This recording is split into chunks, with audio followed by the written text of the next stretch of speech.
Bom, professor, agradecer mais uma vez, né, o senhor estar aqui, né? Espero que vai ser muito proveitoso aí para o nosso projeto. Eu vou lhe apresentar aqui para o grupo que não lhe conhece, né? Falar um pouco aqui do seu currículo. A gente baixou aqui na internet seu currículo. Agora, Edson Domingues é doutor em Economia pela Universidade de São Paulo, com doutorado de sanduíche na Universidade de Illinois Urbana Champion, 2001. Tem experiência na área de economia aplicada, com ênfase em modelo de equilíbrio geral computável, atuando principalmente nos seguintes temas: economia regional, economia do meio ambiente, mudanças climáticas e políticas comerciais e tributárias. É professor titular do Departamento de Ciências Econômicas, pesquisador do Centro de Desenvolvimento e Planejamento Regional CEDEPLA, da Universidade Federal de Minas Gerais. Bom, professor, então, assim, dentro do convite que a gente fez, a ideia, dentro desse projeto Pensar Bahia, que o Edgar comentou, a gente fala sobre um tema de descarbonização, que é discutir ações aqui para o estado da Bahia e focar em demandas para o próximo governo, né? E a gente tem debatido, dentro do projeto Pensar Bahia, um plano regional, né, inicialmente para alguns municípios da Bahia, e discutir esse tema de descarbonização é bastante relevante. Então, assim, a gente queria ouvir um pouco do senhor, né, sua experiência sobre as questões climáticas e econômicas, e direcionar para a gente o que a gente pode demandar dentro desse tema aqui para o Estado, né, o que é de interesse, né, o que a gente pode demandar aqui para o Estado como ações, né, nessa área. Então, fique à vontade, né, aqui na realidade é um bate-papo. As pessoas que estão aqui são técnicos da SEI e técnicos convidados, né, pessoas convidadas de parceiros nossos que estão nesse projeto. Então, o senhor fica à vontade aí para explanar, falar sobre sua experiência, né? Tá, obrigado pelo convite, agradeço. Estou vendo aí o cafezinho aqui, eu estou nos Estados Unidos agora, nesse momento. Não tem cafezinho desse tipo aqui, infelizmente. Só um chafé, então vou ficar passando vontade aqui. Obrigado pelo convite.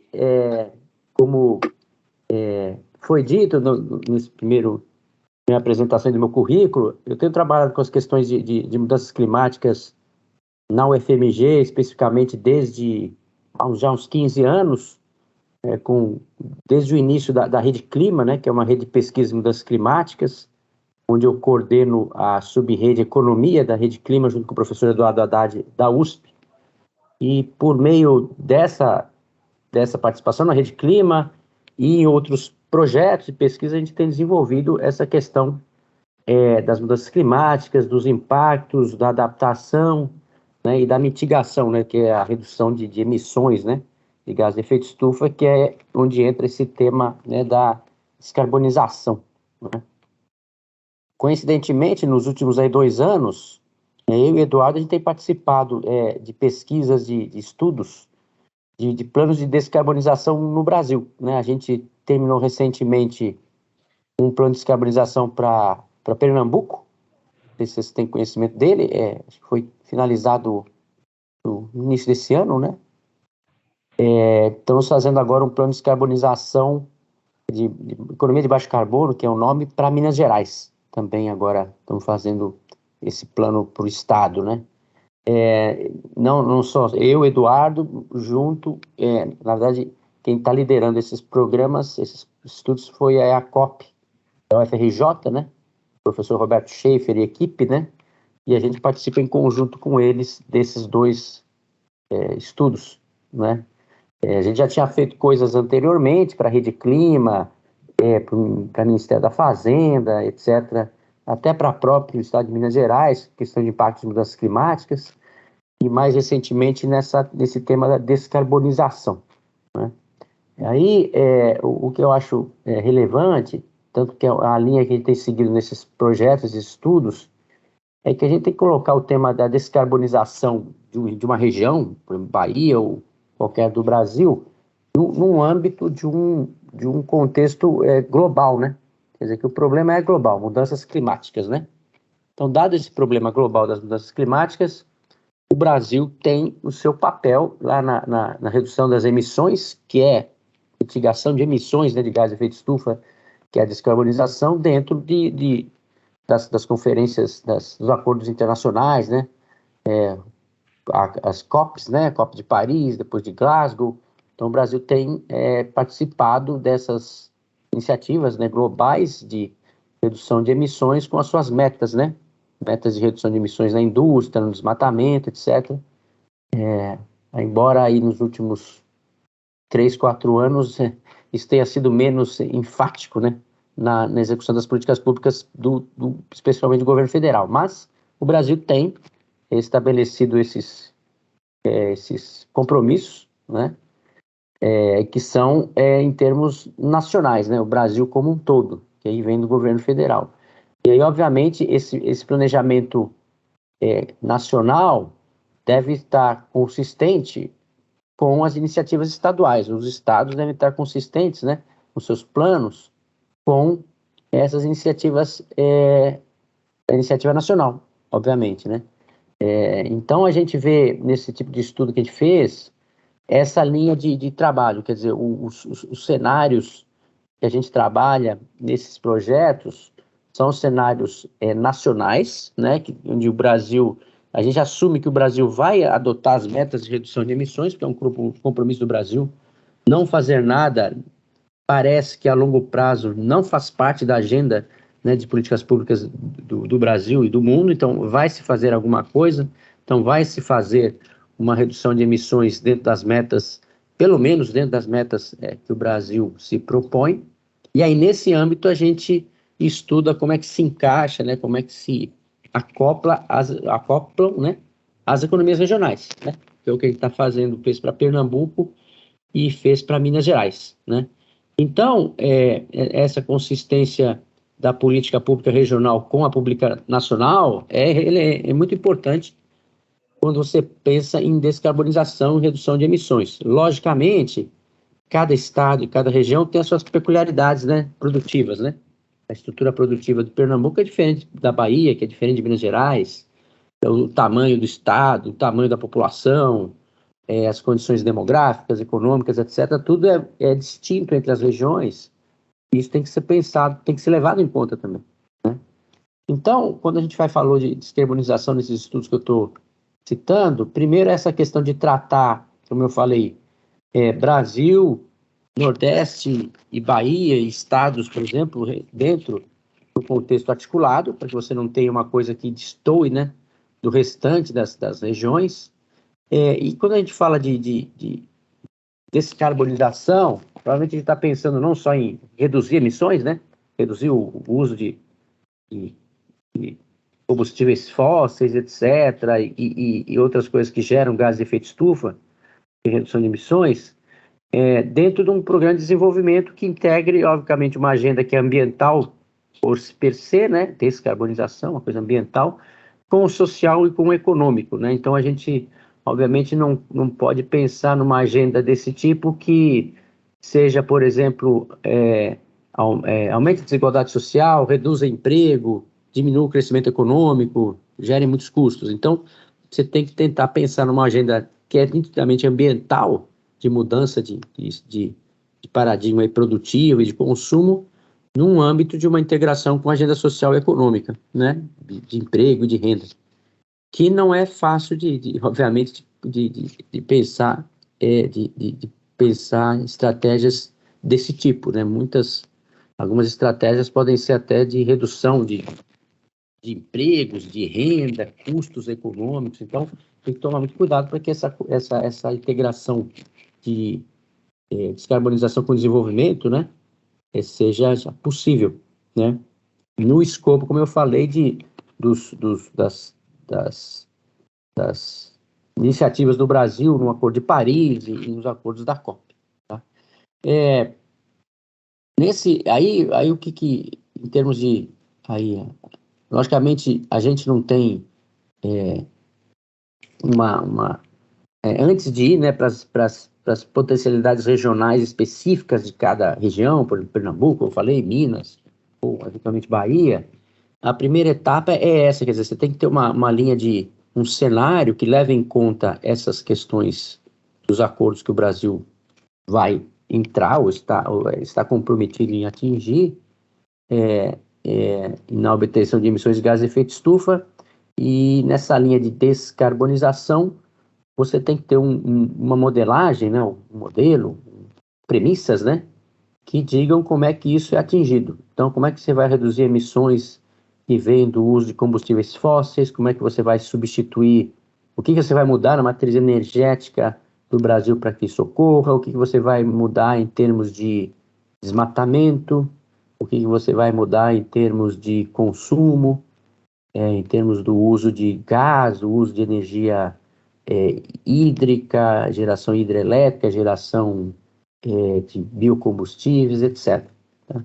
Então, obviamente, só só especialistas na área de energia conseguem ver onde é que estão esses cenários possíveis, factíveis, de custo adequado para a economia brasileira, né? Então, nesse projeto que eu falei, ele tem feito a equipe da COP e da UFRJ, que são especialistas, né, em questões energéticas, né, conseguem traçar para o Brasil como um todo, né, essas metas, essas premissas da parte de energia para a obtenção das trajetórias de emissões que sejam consistentes com, por exemplo, as metas do Acordo de Paris ou aquelas metas de atingir um crescimento máximo de 2 graus, se não me engano, né, de temperatura global, ou mesmo, se você pensar numa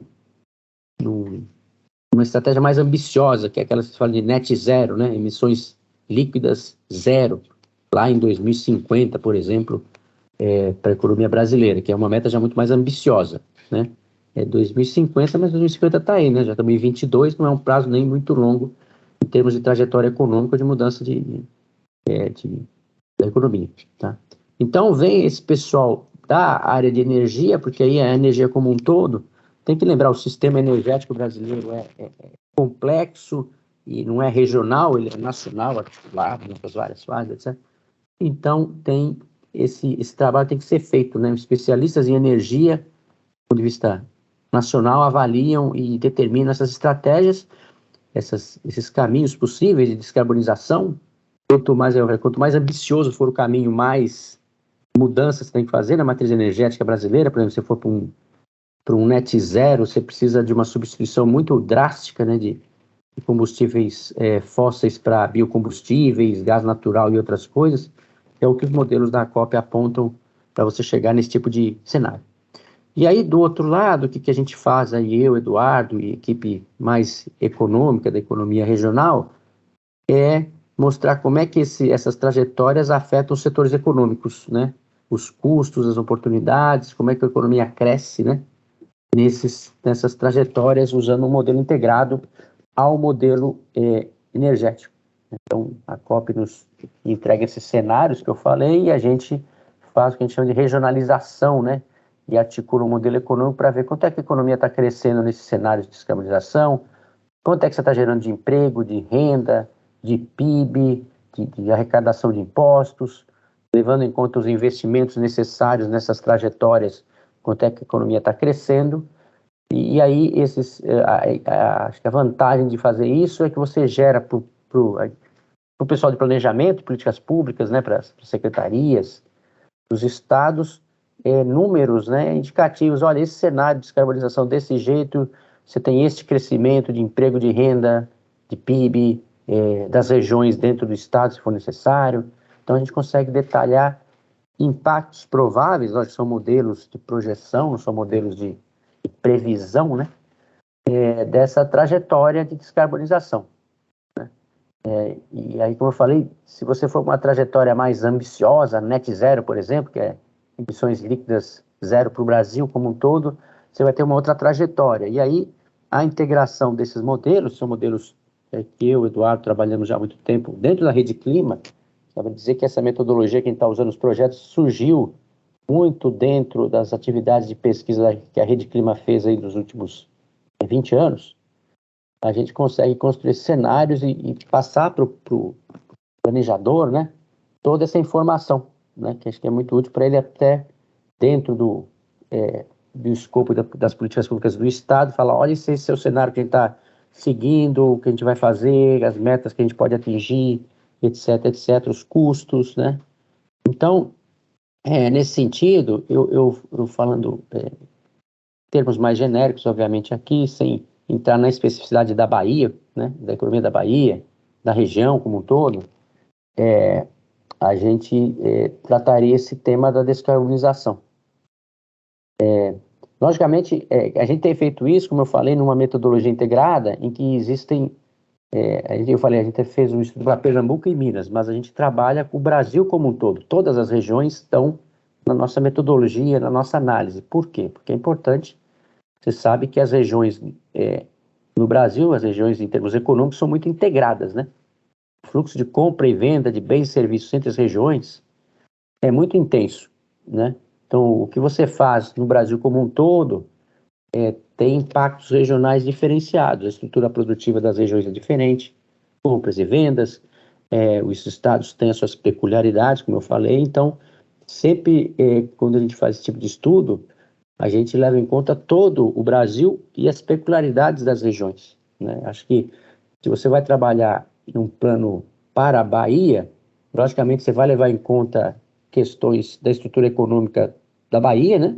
Obviamente, da sua população, da distribuição setorial, mas também do papel da Bahia no contexto nacional, não é isso? Então, como é que a Bahia é influenciada e influencia outras regiões também é uma questão importante, porque se você afetar, por exemplo, hipoteticamente, o agronegócio na região centro-oeste, pode ser que você migre parte da produção para a parte da Bahia que é grande produtora de soja, né, por exemplo, né? Estou lembrando aqui de alguns exemplos.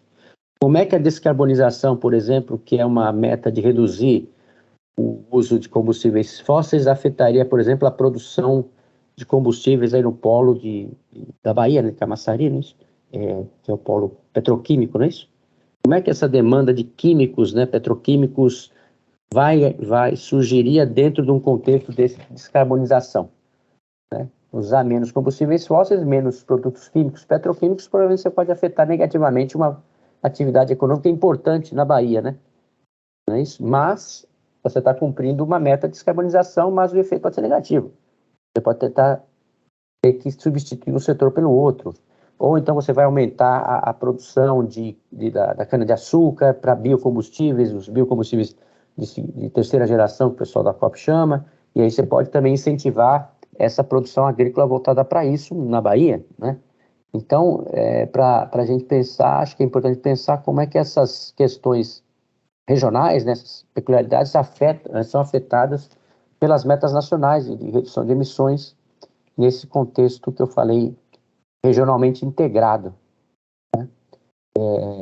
E aí, logicamente, quem está na região, os prefeitos, os municípios, né, e as secretarias, tem muito conhecimento das potencialidades, né, de redução de emissões das atividades econômicas, eu acho, de descarbonização, por exemplo, alguns potenciais setoriais e específicos podem estar latentes na região, e quem é da região que provavelmente sabe isso, né?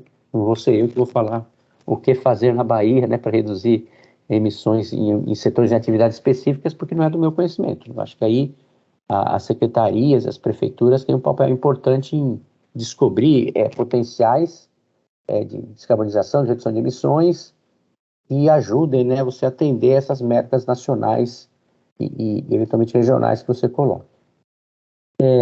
Eu acho que era isso que eu tinha pensado para apresentar aqui para vocês nessa conversa. É melhor agora, a gente pode abrir para perguntas, né, que a gente faz uma troca aí de ideias mais produtiva, né?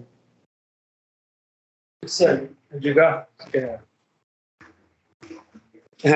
Professor, nós, temos discutido bastante essas questões aqui na Bahia, e essas contribuições suas estão sendo muito importantes. É óbvio que essas coisas são integradas. Agora nós estamos fazendo um estudo sobre a região da Chapada Diamantina. Eu não sei se o senhor conhece, uma região muito bonita aqui da Bahia. E lá a gente tem situações diferenciadas do ponto de vista das características ambientais, não é? Às vezes, dentro de um mesmo município, nós temos vários biomas diferentes, várias características edafoclimáticas, etc. Temos também características diferentes da economia, da produção econômica, que vai desde o agronegócio, né? Produção de frutas, de hortaliças, uma série de produtos, mas também temos uma pobreza muito grande, como temos em todas as regiões da Bahia, em todo o Brasil, evidentemente. No seu estado, em Minas, você também convive com essa questão. Nos seus estudos, você teria digamos, uma atenção especial para relacionar essa preocupação com redução de emissão de carbono e também redução de pobreza? Não sei se a pergunta é muito complexa, mas fique à vontade.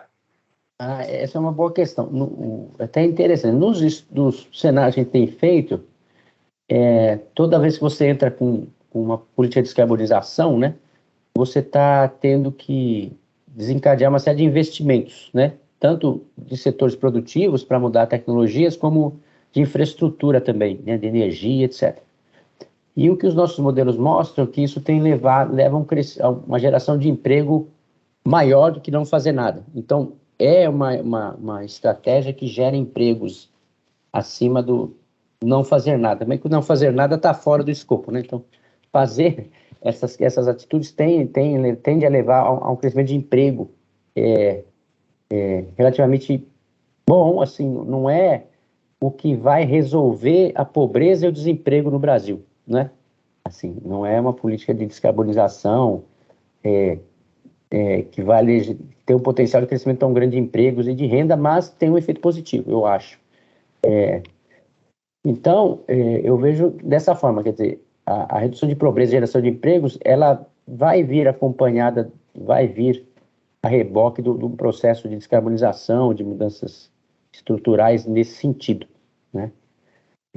Lógico que o Brasil hoje enfrenta uma conjuntura, né, de desemprego elevado, de pobreza, né, bastante elevada, fruto aí do que veio da pandemia e dos últimos anos de políticas públicas, ou da falta de políticas, né, públicas nesse sentido, né, Então, acho que tem esse papel, sim, tem um papel de geração de empregos, eu acho que vai ser importante, só que aí a questão é que você tem que pensar que políticas que poderiam fazer isso, de gerar um emprego muito maior, né? Eu acho que vai gerar emprego, acho que sim, reduz efetivamente pobreza em algum nível, mas se vai ser relevante para o que a gente precisa no Brasil em termos de pobreza e desigualdade, é aí que é a questão em aberto, sabe? O potencial. Mas talvez, quer dizer, aí no estado tipicamente como a Bahia e outros, dependendo da estrutura setorial mais concentrada na agricultura de subsistência ou na agricultura familiar, talvez se você incentivar esses setores que em geral têm mais vantagens, né, na redução na descarbonização, no uso do solo, você gere, né, um emprego, uma renda nesses setores mais importantes, né? Provavelmente isso não valeria para São Paulo, né, que é outra economia, nem para Minas, muito dependente da atividade de extração mineral, né? Mas talvez para a Bahia seja mais efetiva, né? Mais importante, eu vejo nesse sentido. Posso perguntar outro? Pode. Vou aproveitar que eu estou aqui nas perguntas. Isso é muito interessante, esse seu comentário, porque nós estamos pensando aqui em relacionar fortemente o nosso projeto de PSA, por exemplo, na Chapada, principalmente com a questão do reflorestamento, da redução da erosão, aumento da produtividade com algumas características produtivas para as comunidades quilombolas, para comunidades tradicionais, para a agricultura familiar nessa região, né? Usando o PSA, ou seja, estimular que essas populações possam melhorar as condições de vida e, ao mesmo tempo, fazer melhorar as suas condições de vida, evidentemente, né? E protegendo o ambiente. Né? Agora, eu perguntaria agora do ponto de vista dos ricos, digamos assim. O senhor acha que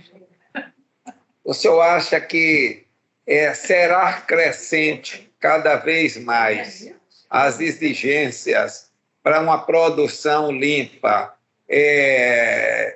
para o agronegócio, para a produção mais, digamos assim, dos grandes investidores, grandes e médios investidores, como acontece aqui na Bahia, o agronegócio? O senhor acha que para a competição mundial entre esses grandes investidores, cada dia será mais fortemente relacionado com essas capacidades que elas terão de oferecer produtos mais limpos?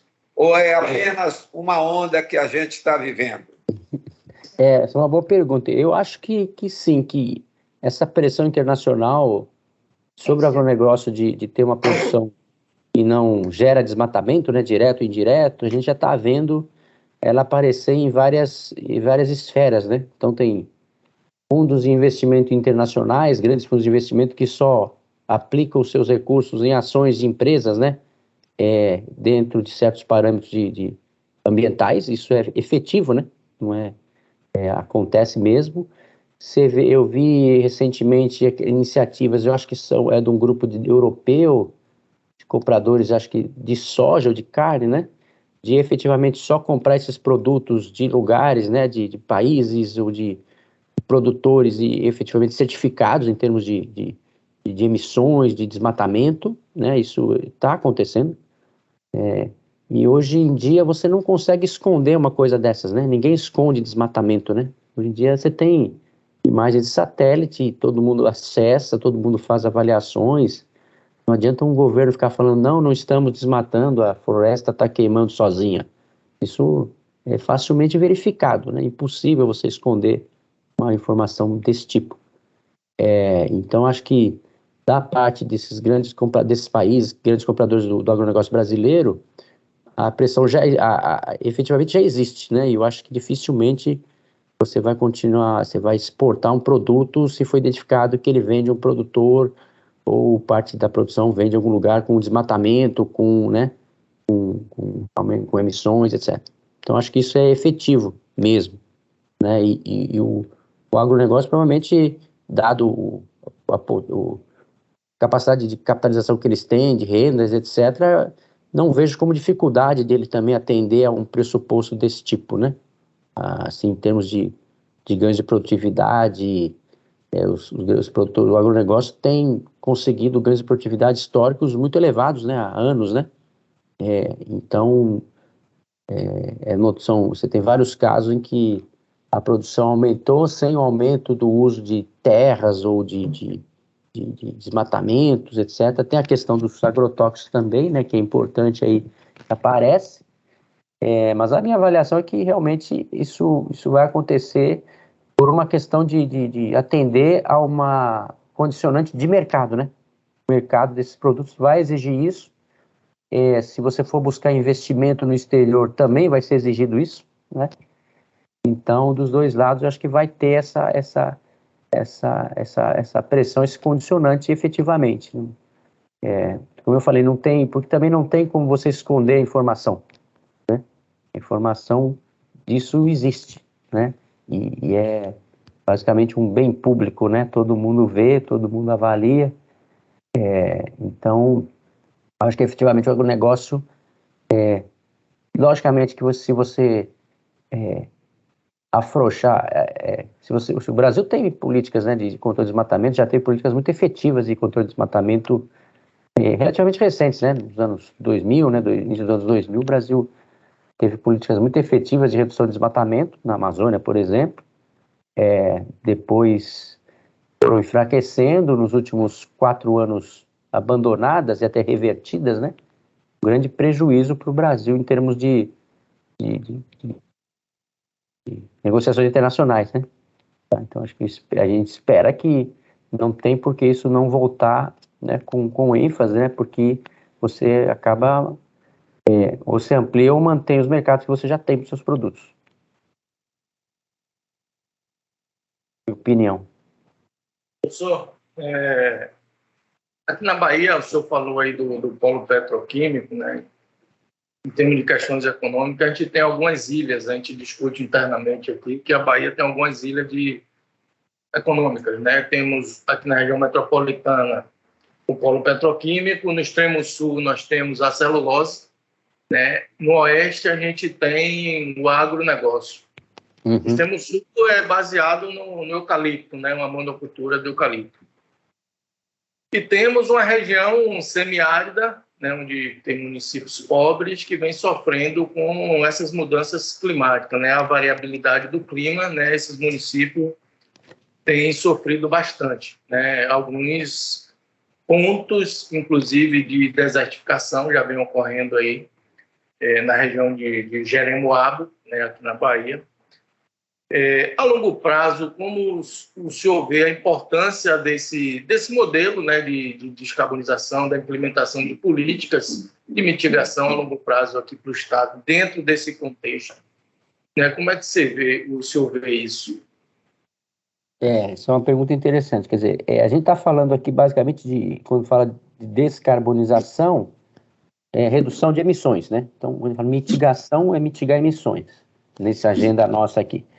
A outra parte do problema das mudanças climáticas, que aí acho que tem tido menos atenção e é também muito importante, é a adaptação, né? Isso. Então, como é que você vai adaptar para o semiárido, é uma área conhecida que sofre com questões ambientais, né, de secas, etc., que tendem a se intensificar com a mudança climática, né? Eventos extremos, etc. Então, você tem um problema de adaptação, né? Dessas regiões. Aí, obviamente, você tem que... eu não sou um especialista nas questões do semiárido, que é uma questão histórica muito importante do desenvolvimento regional brasileiro. O CEDEPLAR tem pesquisas aí há muito tempo sobre o semiárido, especialistas nessa área, mas aí eu acho que tem que buscar as políticas públicas adequadas para a região, porque a gente sabe que tende a acontecer realocação de populações, não é isso? Migração para áreas metropolitanas da própria região Nordeste ou para o Sul, Sudeste, né? O pessoal lá da demografia do CEDEPLAR chama isso de migração climática, né? Imigrantes climáticos, né? Que é uma forma de, na verdade, resolver, entre aspas, o problema, né? Não é resolver o problema, mas as pessoas tendem a resolver o problema por si próprias, né? Quando as condições econômicas pioram muito, né? Mas aí se você tem, por exemplo, esses movimentos migratórios elevados para regiões metropolitanas da Bahia, por exemplo, né? Para Salvador, etc., se migrando vocês devem conhecer melhor esses movimentos do que eu, né? Você vai estar pressionando serviços públicos e moradias e habitação, energia, educação, saúde nas regiões metropolitanas, né? Onde essas pessoas estão migrando, né? E alguns lá no CEDEPLAR, o pessoal da demografia tem feito esses estudos desses potenciais movimentos migratórios, né? Que eles indicam hoje tenderiam a ser mais para as regiões metropolitanas do próprio Nordeste do que para o Sul e para o Sudeste, né? Atualmente. E aí a questão de adaptação nessas regiões do semiárido, aí tem que ouvir especialistas se existe alguma solução, né? Existem cultivos, existem atividades econômicas que poderiam se beneficiar, né, dessas mudanças climáticas, alternativas poderiam surgir, possíveis ou não, né? Aí é a questão mais específica de cada região, né? Pode ser que não seja possível, pode ser que seja possível. Eu lembro que na Rede Clima mesmo, alguns pesquisadores falavam do potencial da região na geração de energia solar, né? Por causa então, energia solar, geração de energia solar, energia eólica, né? Pode ser um caminho para renda e para a integração dessas regiões de alguma maneira produtiva, né? Se a mudança climática não inviabilizar ainda mais produção agrícola, né, e pecuária de subsistência dessas regiões, né? Estou falando dessa. Agora tem a outra que você falou, as outras regiões, os outros clusters, né, que você citou aí da celulose, né, no sul da Bahia, né? Pelo que eu tenho visto, esses produtores têm razoavelmente bem se adaptado às mudanças climáticas, né? Não tenho visto assim muita dificuldade. A própria rotação o manejo de eucalipto na região parece ser bastante efetivo, né? E manter essa atividade, pelo que eu tenho visto dos estudos, consegue se manter a longo prazo, né? Mesmo no cenário de mudanças climáticas, né?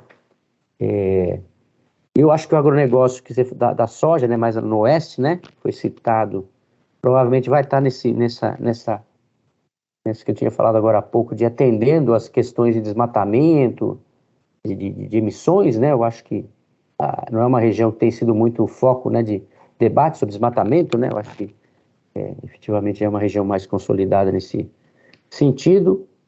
Aí o polo petroquímico, né, Camaçari, e essa é a questão, né? Como é que fica, né, a produção petroquímica, química, né, de combustíveis fósseis, né, num cenário de descarbonização, né?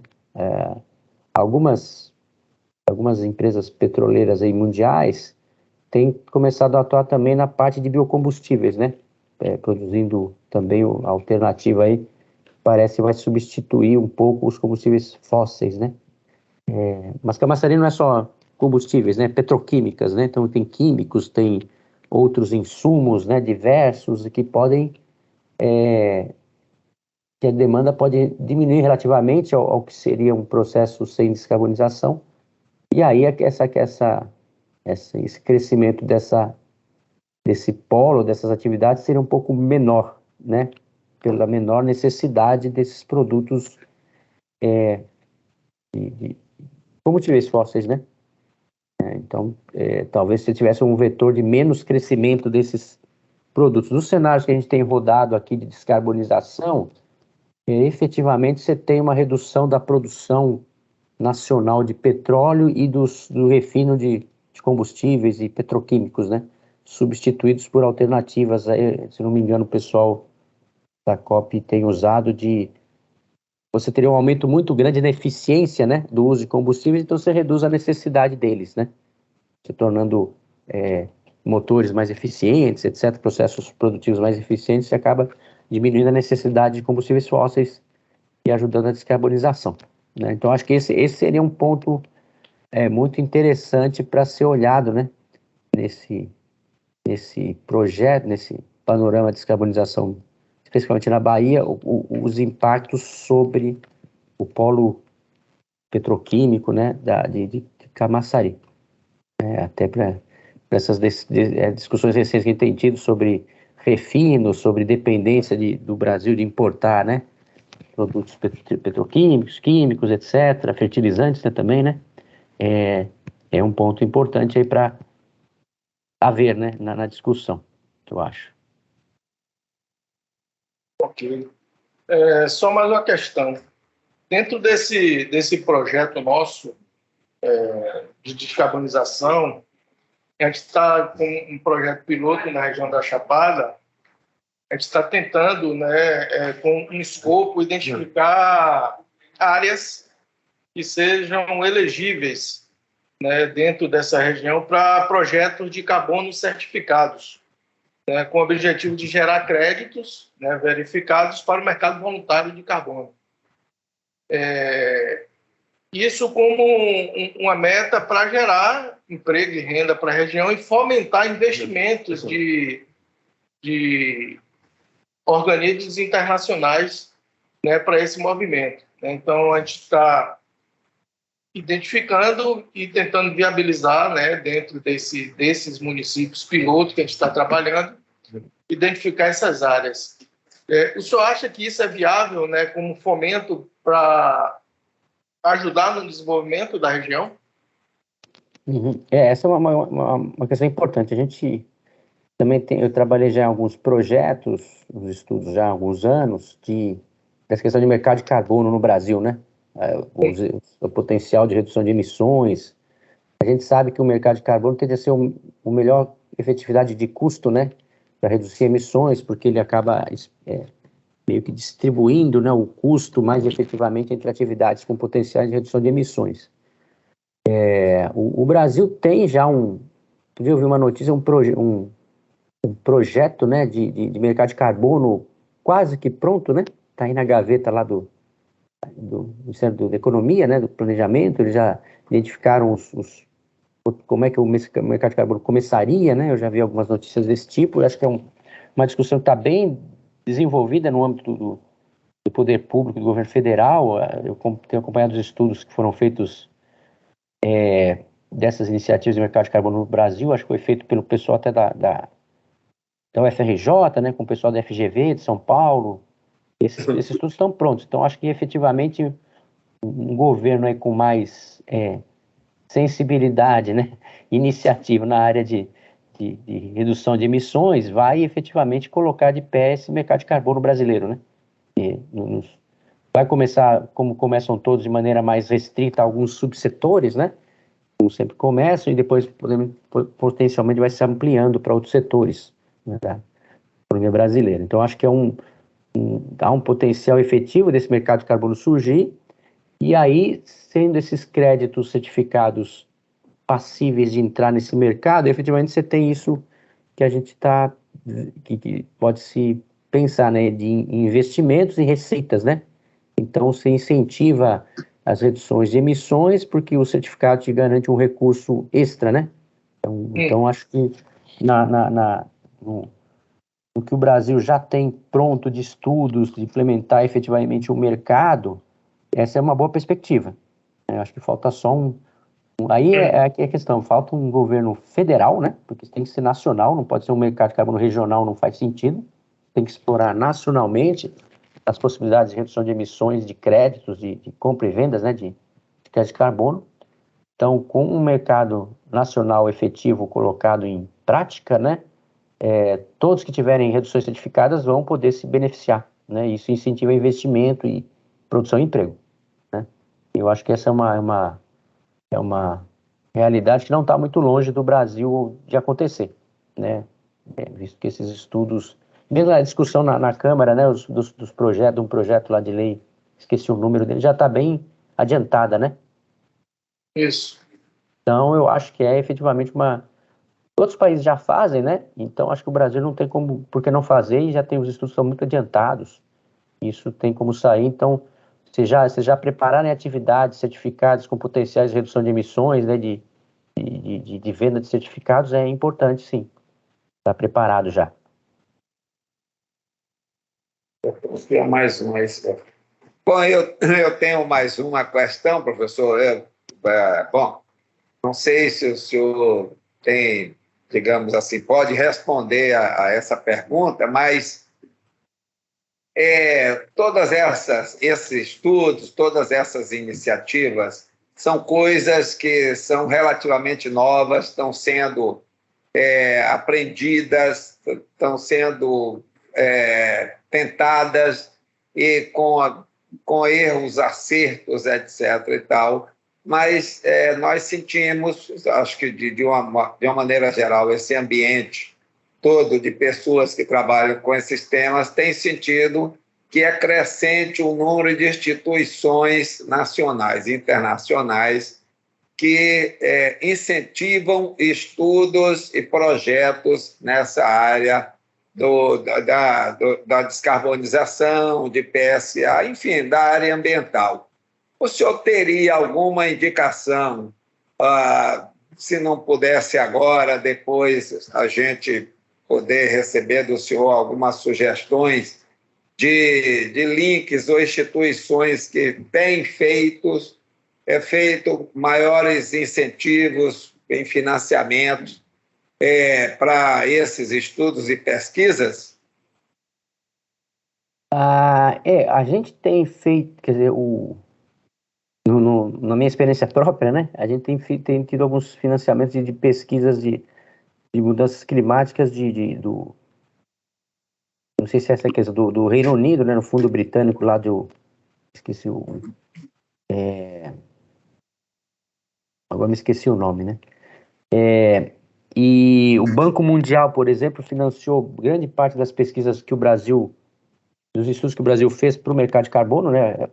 Pelo um programa chamado PMR, né? Program for Market...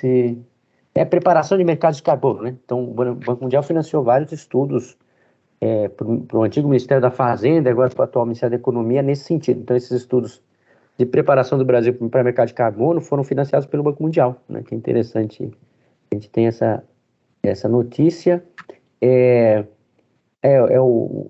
No Reino Unido, o GOF, né, que é o GOF, né, que eles chamam, é um fundo também tem investido em estudos de descarbonização, de redução de emissões.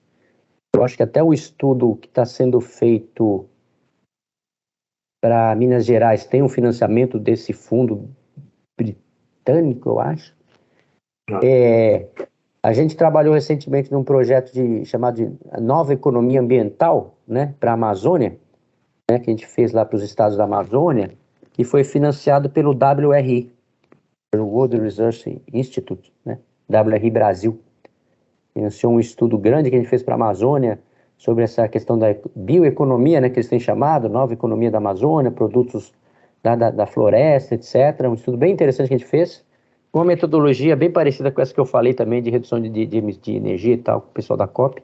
Esse estudo deve sair em breve, foi financiado pelo WRI. Né? Então, é interessante como a gente vê muitas instituições internacionais financiando estudos, né, nessa temática. Eu acho que não é difícil para governos estaduais e prefeituras terem acesso a projetos financiados por esses institutos. Tem o grande exemplo do Fundo Amazônia, né, todo mundo conhece, que financiava, aí já nem eram estudos, iniciativas de desenvolvimento sustentável na Amazônia, financiado pela Noruega e Alemanha, né, colocou um grande volume de recursos no Brasil até 2019, né, e aí o atual governo decidiu meio que rasgar dinheiro e não quis mais dinheiro, né, e não é um fundo, recurso a fundo perdido, né, é dinheiro dado, né, para financiar iniciativas de desenvolvimento sustentável na Amazônia, que foi operacionalizado pelo BNDES, né? Assim, com muita transparência e efetividade, né? Mas por uma questão de política, né? Você deixou de ter esse recurso vindo, né? O Brasil, tristemente, né? Eu diria, né? Então, é um contra-exemplo, né? Um país que se nega a receber recursos para financiar projetos de desenvolvimento sustentável na Amazônia.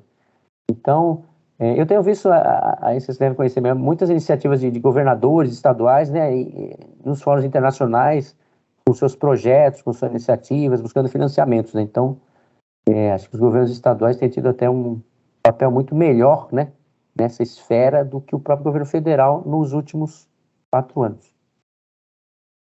Por que espero que isso mude brevemente. Tá gravando? Tudo bem. Eu posso falar, né?